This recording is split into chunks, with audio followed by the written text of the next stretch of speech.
Cheevo, guys! What up, guys? This is Cheevo, guys! back here again with another video. Today I got some gameplay for you guys on Oddworld Munch's Oddysee HD on the Nintendo Switch. This is the third game made by Oddworld Inhabitants. It's the second chapter of the Oddworld quintology following Abe's Oddysee. So ultimately, this is the third game in the Oddworld series. And in this series, it was a little bit different because this was a 3D platformer versus most of the other Oddworld games. Even the new one coming out is side-scrolling. So to my knowledge, I think this was the only 3D platforming Oddworld game. Well, actually, you have Oddworld Stranger's Wrath, but that is a spin-off and that is a first-person shooter. But overall, I'd say this is probably my favorite Oddworld game just because I'm big on 3D platformers. Not only that, but there's a lot of nostalgia with this game because it was originally a launch title on the original Xbox. It's crazy because I remember when they used to have Xbox Magazine back in the day, and I remember the version or issue that had Oddworld Munch's Oddysee on the cover, and I remember trying to draw Munch when I was a kid, so good times. This game was originally released in 2001, again an Xbox launch title. The game was an Xbox exclusive, which was a pretty big deal at the time, considering, Oddworld previously was known as a PlayStation game, so that was kind of one of the first IPs that we nabbed from PlayStation and released on Xbox. But now they're releasing it in HD on Nintendo Switch. Sadly, no releases on Xbox or PS4 quite yet, but hopefully we'll get some. They also ended up remastering Oddworld Stranger's Wrath, the first-person shooter, so I'll probably be uploading a video on some HD gameplay of that as well. Now, if you're interested in purchasing this game on Switch, it's only available digitally right now, and it's $29.99. However, they are going to be releasing a physical version in August, so keep an eye out for that if you're a person that likes to collect the physical edition of your Switch games. They're also releasing a limited edition physical version of the game, so if you want to spend an extra $5, the limited edition is only $5 more, $34.99. Now, the limited edition and the regular physical edition both release on August 25th. Now, I gotta admit, going back to this game, it's really not as fun as I remembered it being. I think it's just because, the games weren't as good back in the day, and ultimately, we appreciated what games we had. Not only that, but this isn't a full-on remake like they've done with Crash, Medieval, Ratchet, Spyro, games like that. This one is really just an HD port.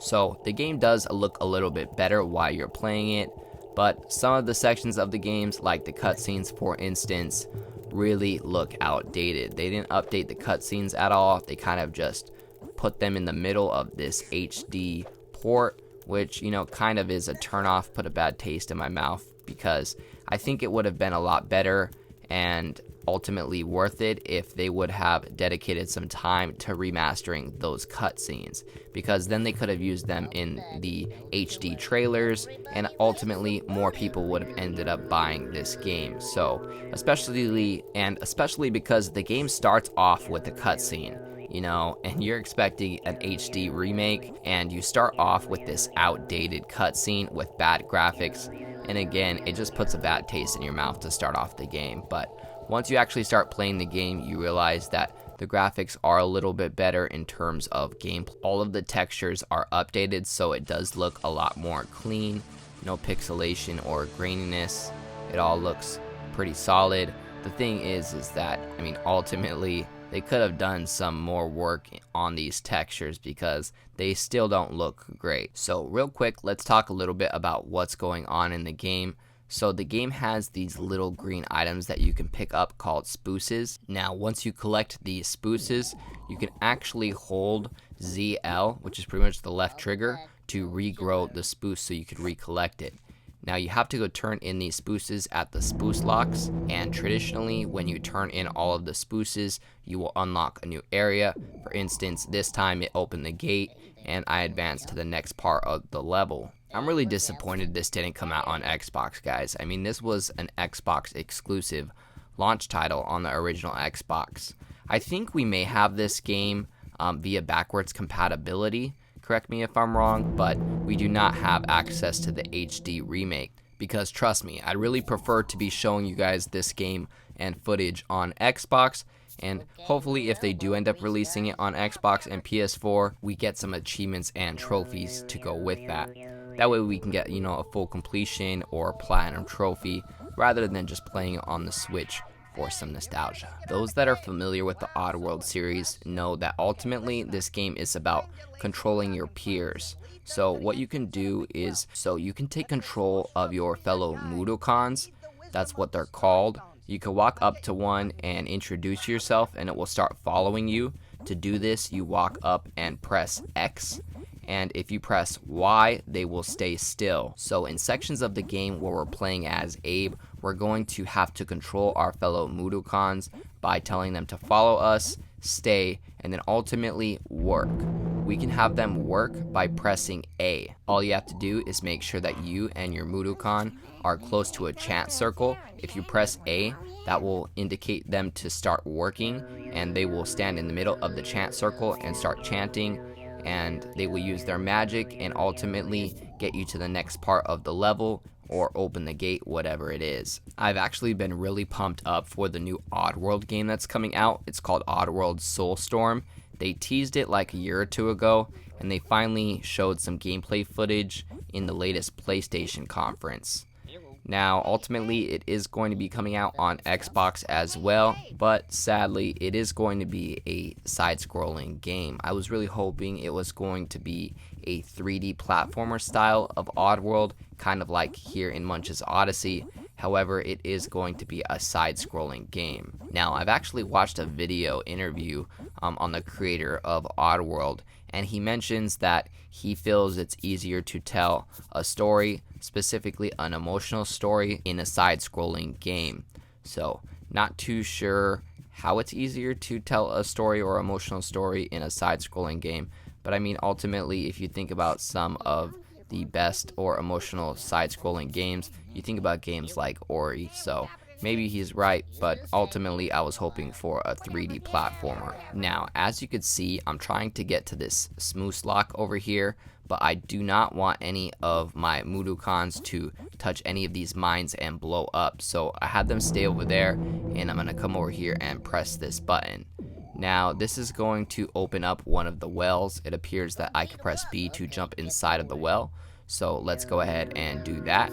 But first, it appears to open that well, I have to unlock this spruce lock, so I'm gonna go ahead and turn in some spruces, and there we go. That opened up the well, and I jumped in and it shot me out. Perfect. So I got to this higher ground, and let's see what's over here. Going to collect all of the spruces along the way. And alright, we have two homies over here, two more Mudokons. So I'm going to take control over them by pressing X, and I'm going to press A to have them work, and that's going to send them to the chanting circles, and they're going to open up this gate for me, and now I have much more Mudokons. I have a whole crew now. I think I got a crew of 5 now. I had 2 plus the 3 I had before. Alright, so it's telling me that I can group them up. So ultimately, once they're all following you, they'll all follow you in a group, and if you're facing towards them and you tell them to stop, all of them will stop. But in my experience, sometimes all of them won't listen, and you'll have to walk into or in front of one individually and tell him to stop, go, or go work. So there we go. I went ahead and told them all to follow, and all 3 followed on one order, so that's good. Now this gate opened, we're gonna walk over here, and it looks like we have 6 different chanting circles. Luckily, I have 6 different Mudokons or workers, so I'll be able to proceed through this level. So let's see, I think it's A to have them work, and that should make them all chant. Now I ran into a slight issue, so I skipped through some footage right there in an effort to make this video quick and to the point. So I spawned all of my Mudokons to chant and open up this gate, and now we can proceed to the next part of the level. So here we're going to press the button, and it's going to teach us our next part of the tutorial, let's call it. And apparently I need to throw all of my Mudokons over this ledge, because There are some chanting circles over there, and I need to get them over, and they're not going to be able to walk over these rocky spikes. Now, bad design decision, the jump button and the grab button are the same, so I found that I accidentally jumped off the bridge one time. Although eventually I did get all of the Mudokons over the rocky ledge, and now I can tell them all to work, and they're all going to stand in their chanting circles, and they're going to open up the next gate. So as you can see, the overall gameplay is pretty simple. Ultimately, you're just controlling your peers and telling them where to go to be able to advance through the level. Now, I want to foreshadow, that's not the only way that you play the game. In some levels and in some instances, you do play as Munch in the game, and Munch plays totally different. Now, personally, I don't like the fact that they take so long to introduce Munch into the game, considering he is on the cover and he's the main character in the game. So I went ahead and fast forward to the second level so I can show you guys some footage of Munch. Now, ultimately, I wanted this video to be about 10 minutes and we're already past that, so I'm not going to show too much footage of Munch. I just wanted to show you a quick clip so you can see what the graphics look like in the HD port. Eventually, enemies are introduced into the game, and you will have to control your peers to defeat your enemies. As you can see here, I'm sending my little minions to jump this alien. So yeah guys, that about covers everything I wanted to show you in this video. I just wanted to show you that Oddworld Munch's Oddysee HD is coming out on Switch. Unfortunately not on Xbox or PS4, at least not yet. Even though the game is a little bit outdated, I really am hoping it comes out on Xbox, especially considering this was originally an Xbox exclusive on the OG Xbox, so fingers crossed that we end up getting it. Other than that, if you don't care about achievements or trophies and you're interested in playing it right now, it is available on the Switch digitally for $29.99. I will have a link in the description below. As always, I appreciate you guys tuning in. If you enjoyed this video, please leave a comment and don't forget to like and subscribe.